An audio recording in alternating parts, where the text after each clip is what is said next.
waxa xalayto barakoodii barkii habeenimo uu dab xoogani ka kacay hotelka Warsan Ethiopian Restaurant oo ku yaala magaalada Burco. Meheradani uu dabku qabsaday oo lagu iibiyo cuntada Ethiopianka isla markaana ay dhalinyaradu ku caweyso habeenkii ayaa wax yar kadib marka uu dabku qabsaday waxa goobta soo gaaray ciidanka damdamiska.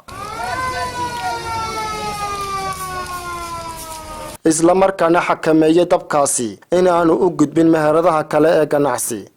mulkiilayaasha meheradani Warsan Ethiopian ee dabku qabsaday ayaa ka gaabsaday inay warfidiyaanka uga waramaan sababta keentay dabkani, balse taliye ku-xigeenka ciidanka damdamiska Jimcaale Faysal ayaa dhankiisa ka warbixiyay dabkani oo ciidankiisu ku guuleysteen inay baqtiyaan. waxa lambarka ciidanka damdamiska 990 ee gobolka Togdheer lagu soo wargeliyay dabkaas oo ahaa hudheelkan Warsan oo muxuu ahaa dab qabsaday isla markaana waxweeyaan dabkaasi uu haystay intii ka horeysay ama afaafka hore hudheelka ee kujida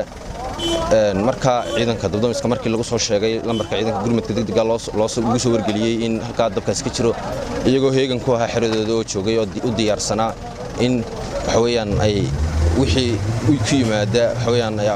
dhibaato dadkooda ama waxweeyaan dab ha noqoto ama badbaado kale ha noqotay u diyaarsanaa ayaa waxay u soo baxeen si ay u damiyaan dabkaas isla markaa isagoo waxweeyaan dabkii u gudbin gudihii hudheelka oo afaafkii hore haysta ee hudheelka Warsan ayay ciidanku ka soo gaareen isla markaana waxweeyaan wax laali wax u gudbay dabkii waxweeyaan hudheelka iyo farmasigan sida aragtaanba ku xiga iyo waxweeyaan guriga kale ku xigaba dhammaan waxay ka xakameeyeen ciidanku dabkii haystay gurigaasi ee kula guuleysteen ilaahayna ku guuleeyay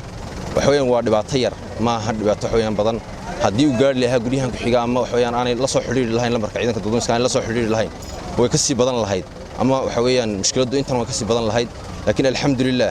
waxweeyaan ciidanku markiiba waxweeyaan si ay uga hawlgalaan dabkaasi way yimaadeen way ka hawlgaleen oo ilaahayna uu ku guuleeyay waxaan bulshada reer gobolka Togdheer guud ahaan horta reer Soomaaliland gaar ahaan gobolka Togdheer aan u sheegaya ama aan ku wargelinayaa in ay haddii